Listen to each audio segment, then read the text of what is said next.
The unexpected witness. The courtroom buzzed with an undercurrent of tension. It was an average weekday morning, yet the crowd that had gathered within the oak-paneled walls of the court was anything but typical. Journalists, legal experts, and curious citizens filled the gallery, their whispers blending into a hum of anticipation. At the heart of it all sat Mark Bennett, the defendant.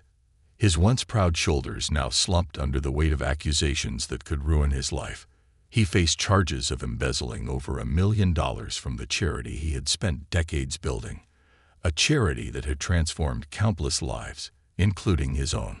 Mark's expression was unreadable, but his tired eyes betrayed the torment brewing within him. His defense attorney, David Harbour, whispered quietly in his ear, trying to provide some last-minute reassurance. On the prosecution side, the smug and relentless Mr. Caldwell was already arranging his notes, his sharp suit a testament to his confidence. The stage was set, and the trial was about to begin. Among the audience sat a young woman named Emily Carter, seated near the back. Her presence went unnoticed. She had no formal connection to the case, no official reason to be there. Yet she couldn't stay away. Mark Bennett wasn't just a name to her.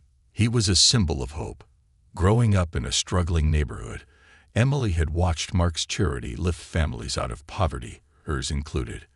The accusations against him felt personal, almost like an attack on everything good she had ever known.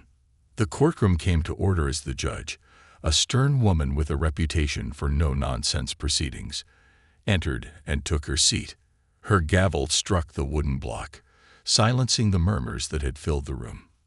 The trial commenced, and the prosecution wasted no time presenting its case. The evidence against Mr. Bennett is clear. Caldwell began, his voice cutting through the courtroom like a blade. Emails, financial records, and witness statements all point to a calculated and deliberate betrayal of trust. Emily's stomach churned as Caldwell presented his opening argument. He painted Mark as a manipulative and greedy man, one who had exploited the trust of donors to enrich himself. The prosecution's narrative was airtight, their evidence meticulously laid out. But as Emily listened, something caught her attention. An email Caldwell read aloud from the alleged account used to transfer stolen funds. Her brow furrowed. Something about the email address didn't sit right. It was subtle, just a single misplaced letter in the domain name. Most wouldn't have noticed, but Emily had spent hours as a teenager volunteering with Mark's charity, handling communications and emails. She knew their official address by heart. This one wasn't it. A seed of doubt took root in her mind, growing as the trial progressed. The defense seemed overwhelmed, unable to refute the mountain of evidence piling up against their client. Emily's eyes kept drifting back to Mark, who sat silent and somber, as though the fight had already left him. When the court broke for recess, Emily remained in her seat, her thoughts racing. She told herself it wasn't her place to interfere. She wasn't a lawyer, and she had no proof beyond her instincts. But as the session resumed, and Caldwell continued dismantling Mark's character, she felt her resolve harden. As Caldwell presented yet another damning piece of evidence, a series of bank statements supposedly tying Mark to an offshore account, Emily's hand shot up, unbidden, from her seat in the gallery. Her heart pounded as heads turned to look at her. "Objection," she shouted, her voice trembling but firm. The courtroom froze. Even the judge seemed momentarily stunned before narrowing her eyes. "Who are you, and why are you disrupting my court?" she demanded, her tone sharp. Emily rose from her seat, her palms slick with sweat. "Your Honor," she said, her voice cracking but steadying with each word, "my name is Emily Carter, and I have something that could change everything." Murmurs erupted among the crowd, rising like waves crashing against the walls of the courtroom. The bailiff moved toward her, but the judge raised a hand to halt him. "This is highly irregular," the judge said, fixing Emily with a piercing gaze. "If you have something to say, you'd better make it worth this court's time." Emily swallowed hard, her gaze darting to Mark. His expression was one of disbelief, but there was also a glimmer of hope. Taking a deep breath, Emily steadied herself and spoke. "I've been following this case," she began, her voice growing stronger. "I volunteered with Mr. Bennett's charity for years, and the emails you're presenting as evidence, they're fake." The courtroom erupted into chaos. Gasps, exclamations, and whispers filled the air as the bailiff tried to restore order. Mark's attorney, David, stood abruptly, looking as though he couldn't decide whether to thank Emily or ask her to sit down. "Enough," the judge bellowed, slamming her gavel. The room fell silent. She turned back to Emily. "You've just accused the prosecution of fabricating evidence. If you're lying, you'll be held in contempt of court. So I'll ask again, what exactly are you claiming?" Emily hesitated for a fraction of a second, then straightened her shoulders. "The email address in the evidence, it's wrong. A single letter in the domain name is different from the official address used by the charity.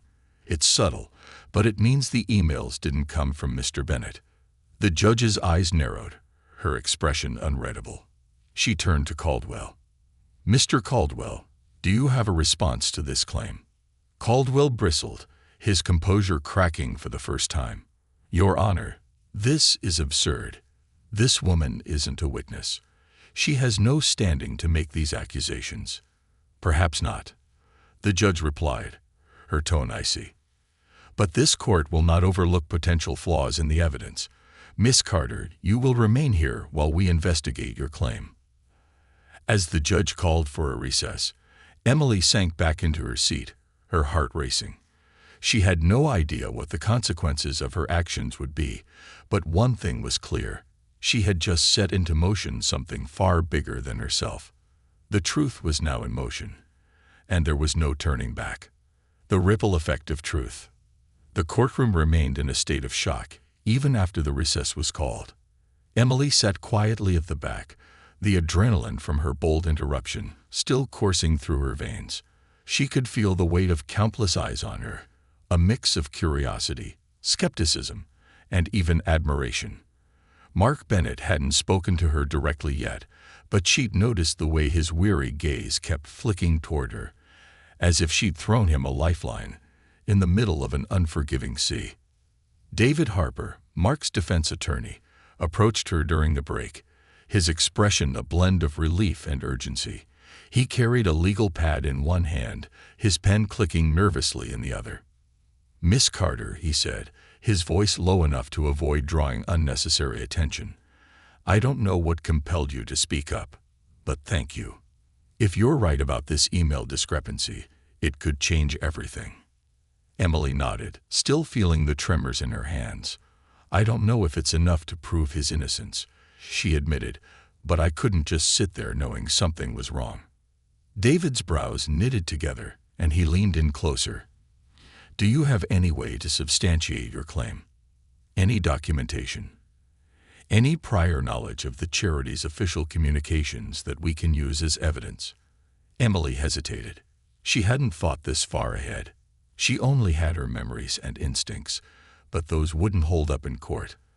"I volunteered for the charity for years," she explained. "I handled their email correspondence on several occasions. I know their official address by heart. That email address the prosecution presented, it's not the same." David sighed, running a hand through his hair. "It's a start," he said, more to himself than to her. "We'll need to dig deeper. The prosecution won't let this go unchallenged." The courtroom staff began to file back in, signaling the end of the recess. Emily watched as Caldwell returned to his seat, his previously smug demeanor now replaced with a simmering irritation. He was rattled, and that alone gave her a sliver of hope. The judge returned to the bench, her presence commanding immediate silence. She addressed the room with the no-nonsense tone that had earned her respect in legal circles. "This court has reviewed the claim brought forward by Miss Carter. While unconventional, her observation warrants further investigation. The court will allow the defense to cross-examine the authenticity of the emails presented by the prosecution.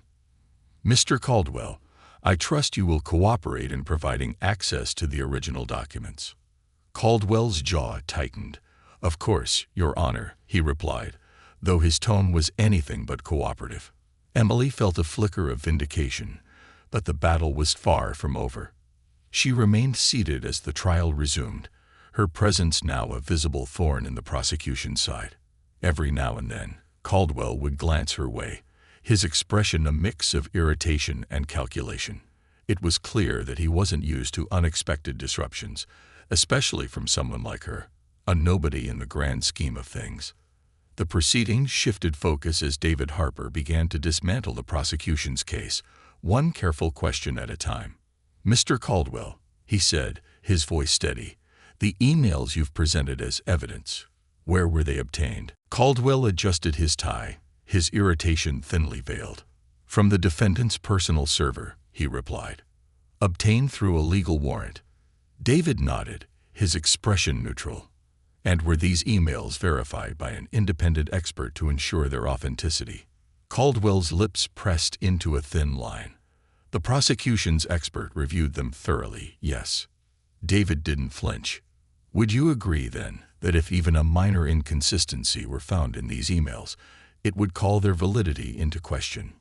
Caldwell hesitated, the first crack in his carefully constructed facade. "Hypothetically, yes," he said, his words slow and deliberate. David turned toward the judge. "Your Honor, the defense requests an independent forensic analysis of the emails to verify their authenticity. Given the discrepancy raised by Miss Carter, it's imperative that we ensure the evidence presented to this court is above reproach." The judge considered this for a moment, her steely gaze shifting between the two lawyers. "Request granted," she said. "The court will recess until the analysis is complete. Both parties will reconvene tomorrow morning." The gavel struck, and the courtroom erupted into motion once more. Emily remained in her seat, her mind racing. She bought them time. Time to uncover the truth, but the stakes were only getting higher. That evening, Emily sat at a small cafe across from Robert Hayes, a private investigator David had brought onto the case. Robert was in his late 30s, with sharp features and a demeanor that radiated quiet confidence. His laptop sat open on the table, its screen filled with spreadsheets and encrypted files. "I've been looking into the charity's records," Robert said, his voice low enough to avoid being overheard. "Specifically, the financial transactions surrounding the alleged embezzlement. Something doesn't add up." Emily leaned forward, her coffee untouched. "What do you mean?" Robert tapped a few keys, pulling up a series of transactions. "Look here," he said, pointing to the screen. "These transfers, the ones the prosecution claims Mark Bennett made to an offshore account, they're unusually precise. Same amount, same time of day, every week for months. That kind of consistency doesn't look like embezzlement. It looks like automation." "Automation," Emily repeated, her brows furrowing. Robert nodded. "A script or program, set up to move money systematically. And that's not the only thing. I traced the account in question. It's linked to a shell corporation, Haven Enterprises. The company's ownership is buried under layers of bureaucracy, but I found one name buried in the paperwork: William Grant." Emily's breath caught. "William Grant, the chairman of the charity's board." "The same," Robert confirmed. "If I'm right, he's been using Mark as a scapegoat to cover his own tracks. But we'll need more proof before we can bring this to court." Emily's mind raced. The pieces of the puzzle were starting to come together, but the picture they formed was darker than she'd imagined. "How do we get that proof?" she asked. Robert's eyes met hers, his expression grim. "We dig deeper, but you need to be prepared, Emily. If Grant is behind this, he won't go down without a fight." That night, Emily returned home feeling the weight of the day's revelations pressing down on her. She double-checked the locks on her doors and windows, her nerves on edge. The possibility that someone like William Grant might be involved in framing Mark was both chilling and infuriating. As she settled onto her couch, her phone buzzed with a text. It was from an unknown number. "Stay out of this, or you'll regret it." Emily's heart stopped. Her hands trembled as she stared at the screen. The message was simple but unmistakable, a warning. Someone knew she was digging into the truth. and they wanted her to stop. Her phone buzzed again, this time with a call. She answered hesitantly, her voice barely above a whisper. "Hello." A deep, unfamiliar voice came through the line. "Miss Carter, you've made yourself quite the nuisance. Take this as friendly advice. Walk away. This isn't your fight." "Who is this?" Emily demanded, her voice shaking. The line went dead. Emily sat frozen, the phone still pressed to her ear. Her instincts screamed at her to run, to back out while she still could. But as fear coursed through her veins, so did resolve. Whoever was behind this was scared, and that meant she was onto something. She wasn't going to stop. Not now. She grabbed her phone and dialed Robert's number. When he answered, she didn't waste any time. "Someone just threatened me," she said, her voice trembling. Robert's tone turned serious. "What did they say?" Emily recounted the text and the call, her pulse racing. There was a long pause on the other end of the line before Robert spoke again. "Emily, listen to me," he said, his voice steady but firm. "You need to be careful. Whoever sent that message isn't bluffing. But we're close to something big. Don't let them scare you off." "I won't," Emily said, though the quiver in her voice betrayed her fear. "What do we do now?" "We keep digging," Robert replied, "and we make sure the truth comes out, no matter what." As Emily hung up, she felt a renewed sense of determination. The threats only confirmed what she already knew. She was onto the truth, and she wouldn't stop until justice was served. The shadows close in. The morning sun broke through the blinds in Emily's small apartment, but its warmth did little to shake the cold knot of fear in her stomach. The threatening call from the night before had left her shaken but not deterred. She'd spent most of the night going through the notes Robert had sent her, trying to piece together the tangled web of deceit surrounding Mark Bennett's trial. Now, with a cup of coffee in hand and a restless determination, she was ready for what the day might bring. Her phone buzzed on the kitchen counter, startling her. It was Robert. "Good morning," his voice came through, brisk but with an undertone of concern. "Did you sleep?" Emily scoffed lightly, sipping her coffee. "Not much. Did you find anything new?" "Actually, yes. I spent the night combing through more of Haven Enterprises' financial records. There's a pattern, Emily. Money moving in and out of the same accounts, but always circling back to one individual, William Grant." Emily leaned against the counter, her pulse quickening. "So it's him. He's the one framing Mark." "It's looking more and more likely," Robert confirmed. "But I dug a little deeper. Haven Enterprises isn't just a shell company. It's connected to at least 5 other organizations, all with ties to charities like Mark's. This isn't just about embezzlement. Grant's running a system, siphoning money from charities under the guise of administrative expenses."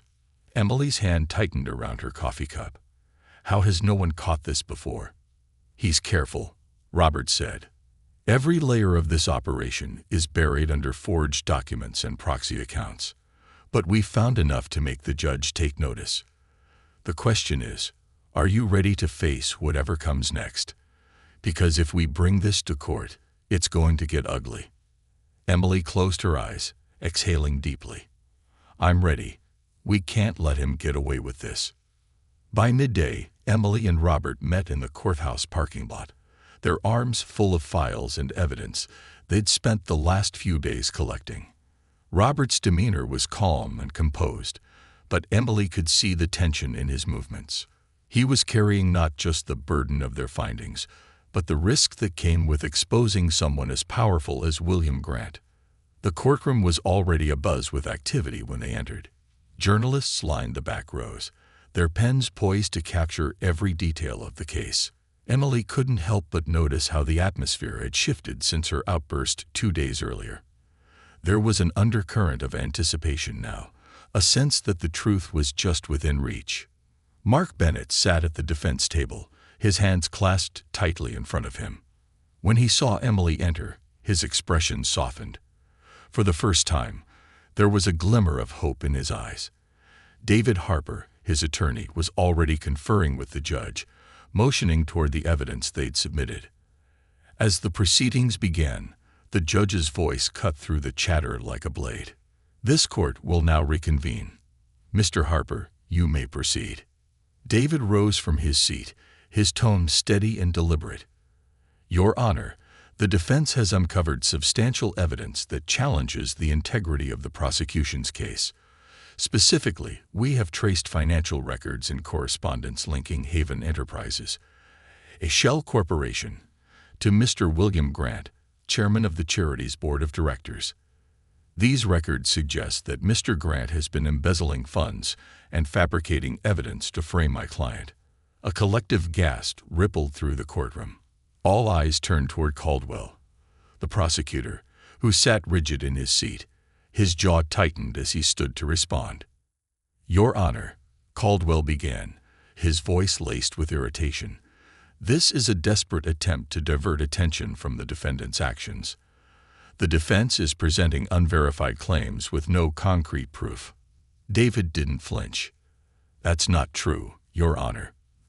The defense has obtained financial documents, email correspondence, and even a memo bearing Mr. Grant's initials, detailing instructions to fabricate evidence against my client." The judge raised an eyebrow, her sharp gaze cutting to Caldwell.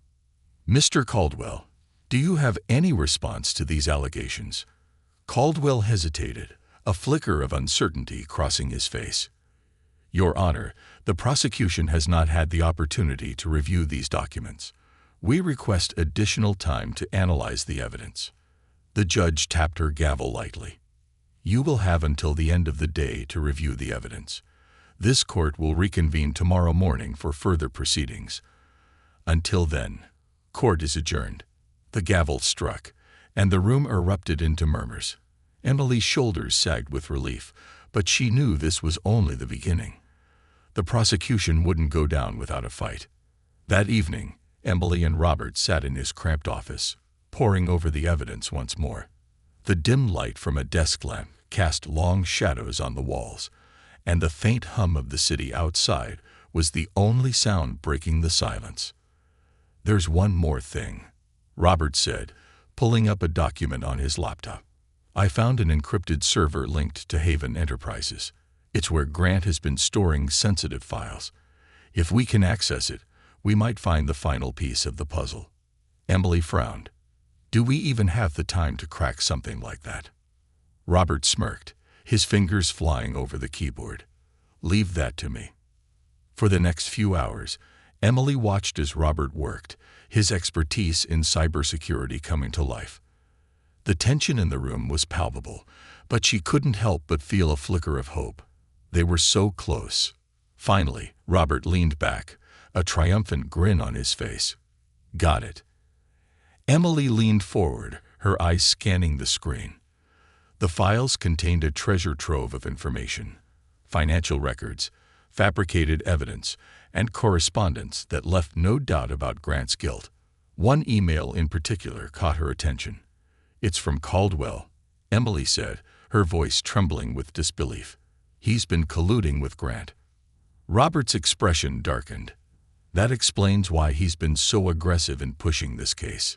He's in on it." The next morning, Emily arrived at the courthouse with a renewed sense of purpose. She clutched the newly uncovered evidence tightly, her heart pounding as she stepped inside. The air was heavy with anticipation, and she could feel the weight of every gaze as she took her seat. When the judge called the court to order, David wasted no time presenting the latest findings.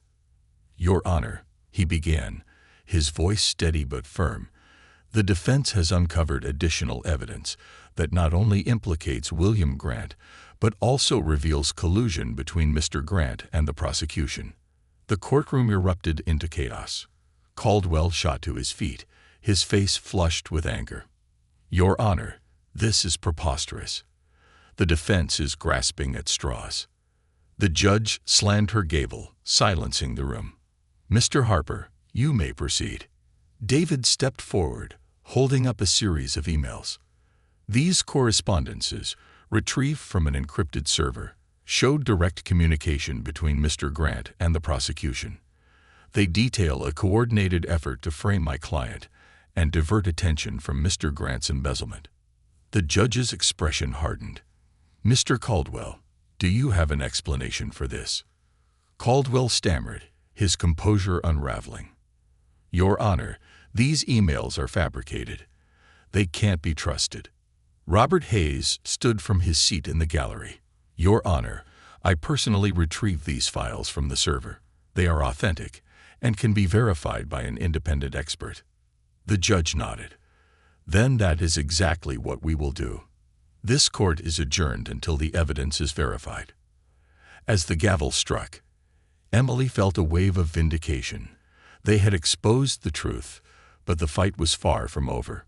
She couldn't shake the feeling that the shadows surrounding them were only growing darker. Exposing the puppeteer. The morning air was crisp and heavy with tension as Emily walked into the courthouse. Her steps echoed down the marble hallway, her heart pounding with a mix of fear and determination. She had spent the entire night going over the new evidence Robert had uncovered, every email, every transaction, every word. It all painted a picture that was far more sinister than anyone had anticipated. Mark Bennett wasn't just being framed. He was the scapegoat for an elaborate web of corruption, orchestrated by none other than William Grant, the chairman of the charities board. Worse, the evidence now suggested that Caldwell, the prosecutor, wasn't just complicit, but an active participant in the conspiracy. As Emily entered the courtroom, the atmosphere was electric. Journalists jotted notes furiously, their eyes darting between the key players. Mark sat at the defense table, his hands clasped tightly in front of him. He looked nervous but hopeful, as though he could finally see the light at the end of the tunnel. David Harper, his attorney, stood beside him, his calm demeanor masking the storm they were about to unleash. At the prosecution's table, Caldwell was a stark contrast. Gone was his smug confidence. His jaw was set, his eyes darting around the room like a man cornered. William Grant was conspicuously absent, his seat in the gallery empty. The judge entered, her presence commanding immediate silence. The gavel struck, and the session began. "This court will now reconvene," the judge announced, her voice firm. "Mr. Harper, I understand the defense has new evidence to present." David rose, a folder in hand. "Yes, Your Honor. The defense has uncovered substantial evidence of a conspiracy involving Mr. William Grant and, regrettably, the prosecution." A wave of gasps rippled through the room. Caldwell shot to his feet, his face red with indignation. "Your Honor, this is absurd," he barked. "The defense is resorting to baseless accusations in a desperate attempt to save their client." The judge raised her hand, silencing him. "Mr. Caldwell, you will have an opportunity to respond. For now, sit down." Caldwell complied, but his glare was fixed on David. Emily could feel the tension radiating from him even from her seat in the gallery. David continued, "Your Honor, we have obtained emails and financial records from an encrypted server linked to Haven Enterprises, a shell corporation controlled by Mr. Grant. These documents detail a coordinated effort to fabricate evidence against my client. Furthermore, they implicate Mr. Caldwell as a collaborator in this conspiracy." The judge's eyes narrowed. "Mr. Harper, are you prepared to substantiate these claims?" "Yes, Your Honor." David handed a series of documents to the bailiff, who delivered them to the judge. The evidence includes detailed correspondence between Mr. Grant and Mr. Caldwell, discussing the manipulation of financial records and the creation of fraudulent emails to frame my client. The judge reviewed the documents, her expression hardening with each page she turned. When she finally looked up, her eyes were like steel. "Mr. Caldwell, do you have an explanation for this?" Caldwell stood, his voice shaking slightly despite his best efforts to appear composed. "Your Honor, these documents are fabricated. The defense has no credible proof of their authenticity." At that moment, Robert Hayes stood from his seat in the gallery. "Your Honor, if I may." The judge nodded. "Mr. Hayes, you may speak." Robert approached the bench, his tone measured but firm. "I personally retrieved these documents from Haven Enterprises' encrypted server. Their authenticity can be verified by an independent forensic expert. Furthermore, the metadata attached to these emails confirms their origin and the identities of the parties involved. The judge turned back to Caldwell. "Mr. Caldwell, this court will allow a forensic analysis of the submitted evidence. If the documents are proven authentic, you will have a great deal to answer for." Caldwell opened his mouth to respond but seemed to think better of it, sinking back into his chair. His silence spoke volumes. As the court recessed for the forensic analysis, Emily found herself in the hallway with Robert and David. The tension was palpable, but there was also a shared sense of resolve. They were close, closer than they had ever been, to exposing the truth. "Do you think Caldwell will try something?" Emily asked, her voice barely above a whisper. Robert's jaw tightened. "If he's desperate enough, yes. But we got him cornered. If the analysis confirms the authenticity of those emails, he's finished." David nodded. "We need to be vigilant. This isn't just about clearing Mark's name anymore. This is about bringing down an entire operation." Emily's phone buzzed in her pocket. She pulled it out, her stomach dropping as she read the message. "You're making a mistake. Walk away while you still can." Her hands trembled as she showed the message to Robert. His expression darkened. "They're watching us," he muttered. "They know we're getting too close." "What do we do?" Emily asked, her voice shaky. "We don't back down," Robert said firmly. "If anything, this proves we're on the right track." By the time court resumed, the tension in the room was suffocating. The forensic analyst, a bespectacled man in his 50s, took the stand to deliver his findings. The room fell silent as he began. "The documents submitted by the defense have been thoroughly analyzed," he stated, his voice clear and steady. "Based on the metadata, encryption protocols, and digital signatures, I can confirm that these emails are authentic. They originated from Haven Enterprises' server and were authored by William Grant and Mr. Caldwell." The courtroom erupted. Gasps, murmurs, and exclamations filled the air as the judge banged her gavel repeatedly. "Order. This court will have order." Caldwell stood, his face a mask of panic. "Your Honor, this is a farce. I demand." "Sit down, Mr. Caldwell," the judge snapped, her voice icy. "This court will not tolerate further interruptions." David rose, his tone calm but cutting. "Your Honor, in light of this evidence, the defense moves to dismiss all charges against my client. Furthermore, we request an immediate investigation into Mr. Grant and Mr. Caldwell's actions." The judge nodded, her expression grim. "Motion granted. Mr. Caldwell, you are hereby relieved of your duties pending further investigation. Bailiff, escort Mr. Caldwell out of the courtroom." As Caldwell was led away, his protests echoing in the hall, Emily felt a wave of relief wash over her. The truth was finally out. Mark Bennett was exonerated, and the real perpetrators were facing justice. Later that evening, Emily, Robert, and Mark gathered at a quiet cafe to celebrate. Mark's gratitude was palpable as he addressed Emily. "I don't know how to thank you," he said, his voice thick with emotion. "You didn't have to get involved, but you saved my life."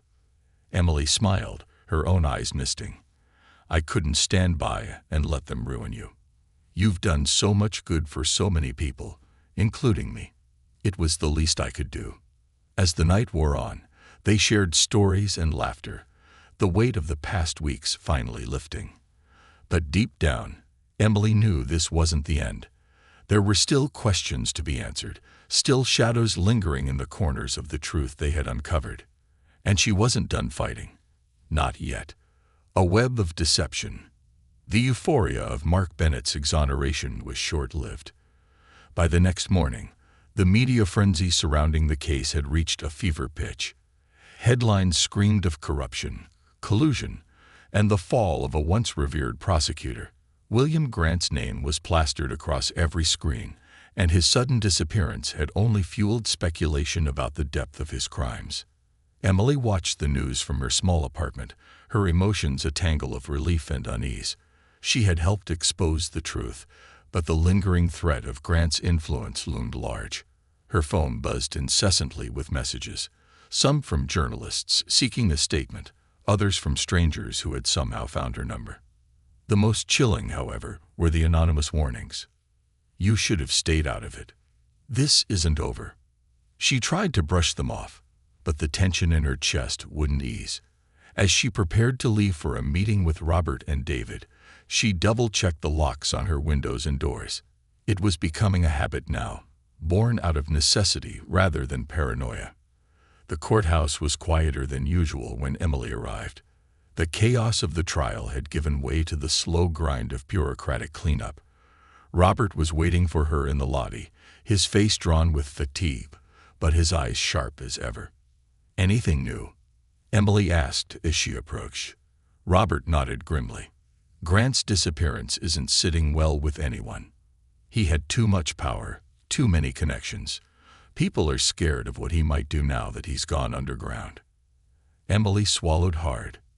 "Do you think he'll come after us?" Robert hesitated, his gaze searching hers. "He might. But right now he's more focused on covering his tracks. The financial web we exposed was just the tip of the iceberg. Grant was siphoning money from at least a dozen charities, and I'm willing to bet he wasn't working alone." Emily's brow furrowed. "You think there's more to this?" "Absolutely," Robert said, his tone resolute. Grant wasn't just lining his own pockets. He was facilitating something bigger. Laundering money on this scale doesn't happen in isolation. Their conversation was interrupted by David, who emerged from one of the conference rooms, a thick folder in hand. "Glad you're both here," he said, motioning for them to follow him. "We need to talk." Inside the conference room, David spread out the contents of the folder on the table. Financial records, emails, and memos formed a chaotic mosaic of evidence, but the patterns were clear to anyone paying attention. "This is what we've pieced together so far," David began. Grant's operation extended far beyond Mark's charity. He was using his position on multiple boards to funnel money into offshore accounts. But what's more troubling are the connections to corporate entities that specialize in, let's just say, questionable ventures. Emily leaned in, her eyes scanning the documents. "What kind of ventures?" David sighed. "Private security firms, unregulated biotech research, and even arms manufacturers. Grant wasn't just stealing money. He was funding operations that skirt the edges of legality." Robert nodded. "It's no wonder he disappeared. If these connections come to light, a lot of powerful people will have a vested interest in making sure he's silenced, or worse." Emily felt a chill run down her spine. "So what do we do? We've already exposed so much. Isn't that enough?" David exchanged a look with Robert before answering. "It's enough to clear Mark's name, but it's not enough to dismantle the network Grant built. If we stop now, someone else will step in to take his place." That evening, as Emily walked back to her car, she couldn't shake the feeling that she was being watched. The parking lot was dimly lit, the shadows stretching long across the pavement. Her keys jingled in her hand as she quickened her pace, her senses on high alert. A figure stepped out from behind a parked SUV, and Emily froze. It was a man in a dark suit, his face obscured by the shadows. "Miss Carter," he said, his voice smooth but cold. "A word of advice. Walk away." Emily's heart raced, but she forced herself to stand her ground. "Who are you?" The man ignored her question, stepping closer. "You've done enough damage. If you continue down this path, you'll regret it." "Is that a threat?" Emily demanded, her voice trembling despite her best efforts to appear calm. "It's a warning," the man said, his tone chillingly calm. "Some truths aren't meant to be uncovered. You should think carefully about the consequences." Before she could respond, the man turned and disappeared into the shadows. Emily stood there, her breath coming in short gasps, her mind racing with fear and anger. The next morning, Emily met with Robert and David again, this time at Robert's office.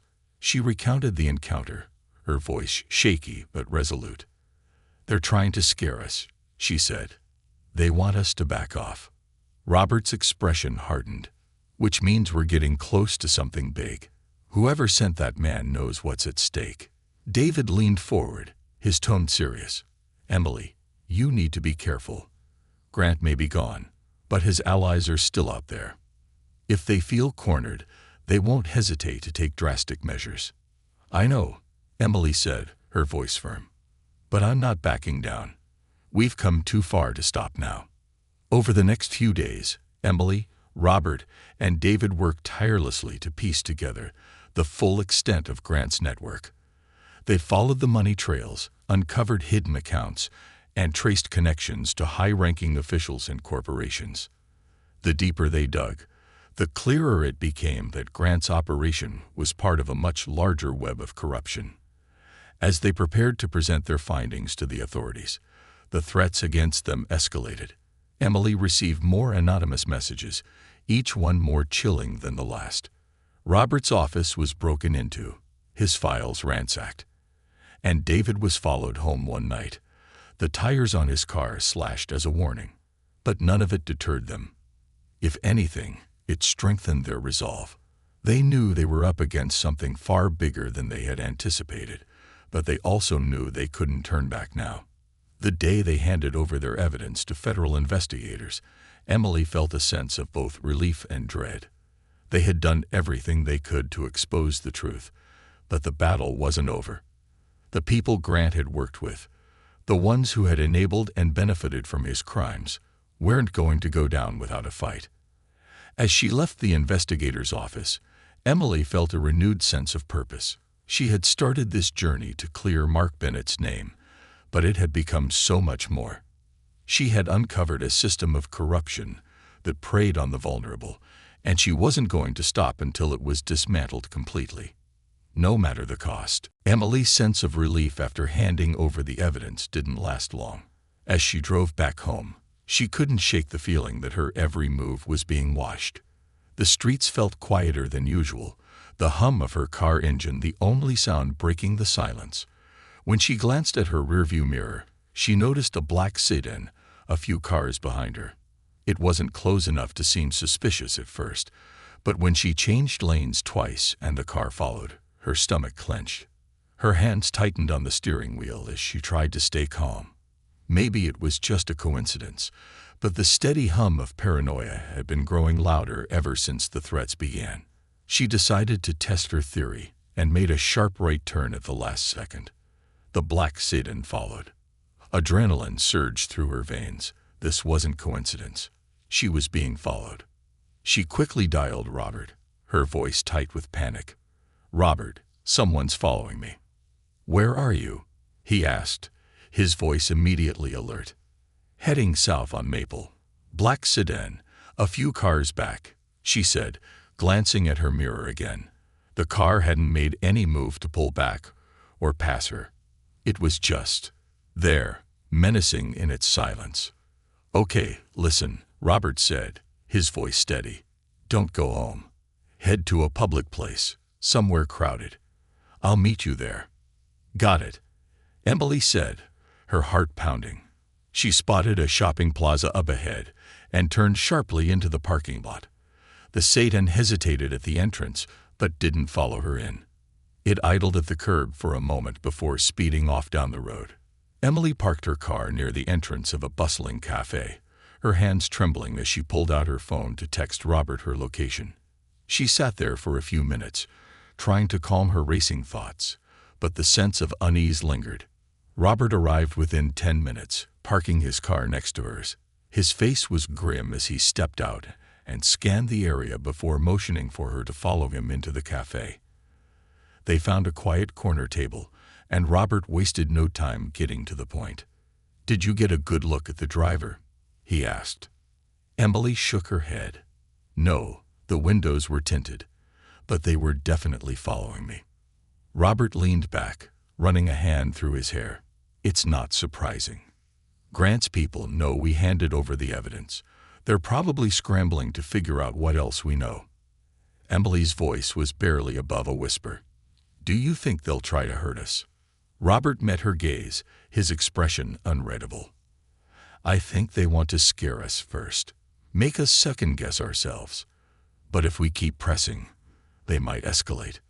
The weight of his words settled over her like a lead blanket. She had known the risks when she decided to speak up in court, but the reality of the danger was hitting her harder now. Still, she wasn't about to back down. "What do we do now?" she asked. Robert tapped his fingers on the table, deep in thought. "We lay low for a bit. Let the federal investigators do their job. But we also need to keep digging. The more we know, the harder it'll be for them to silence us." Emily nodded, though the thought of digging deeper filled her with equal parts dread and determination. That evening, Emily returned to her apartment, her nerves still on edge. She double-checked the locks on her windows and doors, her mind racing with possibilities. She knew Robert was right. They couldn't let their guard down, but the constant tension was beginning to wear on her. As she sat down on the couch, her phone buzzed with a new text. She hesitated before opening it, half expecting another anonymous threat. Instead, it was a message from David. "Call me. Urgent." Emily's heart skipped a beat as she quickly dialed his number. He answered on the second ring. "Emily," David said, his voice tight. "I just got a call from one of the investigators. They've found something." "What is it?" she asked, her pulse quickening. David hesitated before answering. "It's worse than we thought. The network Grant was running. It's tied to government contracts, defense spending. Some of the money he laundered went to classified projects." Emily felt the air leave her lungs. "Classified?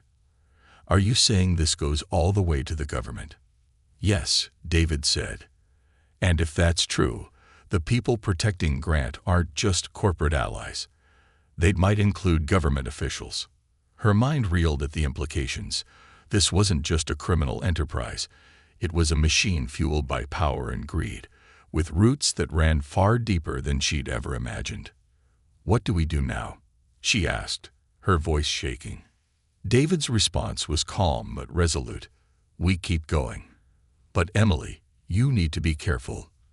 If these people think you're a threat, they won't hesitate to take action." The next few days were a blur of tension and caution. Emily stayed in constant contact with Robert and David, but the threats against them didn't stop. Anonymous texts turned into cryptic phone calls, and twice Emily spotted the black sedan parked near her apartment.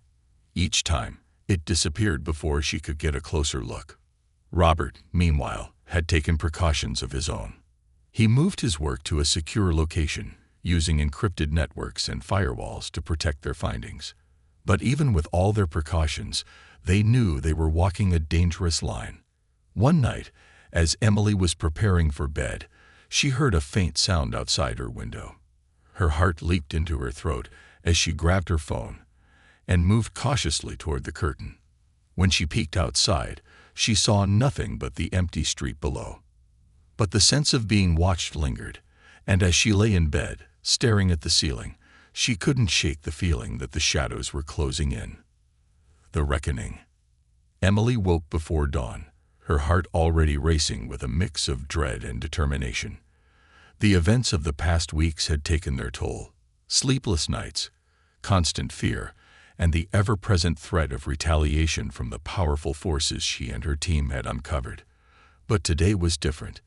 Today was the day they would confront the storm head-on. She dressed quickly, grabbing the file folder that now seemed to weigh as much as a boulder. Inside were the key pieces of evidence that Robert and David had uncovered. Documents that tied William Grant's criminal enterprise to shadowy corporate entities, and more chillingly, to government contracts. This wasn't just about corruption anymore. It was about systemic abuse of power on a scale that few dared to imagine. Robert picked her up just as the first light of dawn crept over the horizon. His car was packed with their findings, meticulously organized in case something went wrong. His jaw was set, his expression a mix of determination and tension. "You ready for this?" he asked, glancing at her as they pulled out onto the main road. Emily nodded, gripping the folder tightly.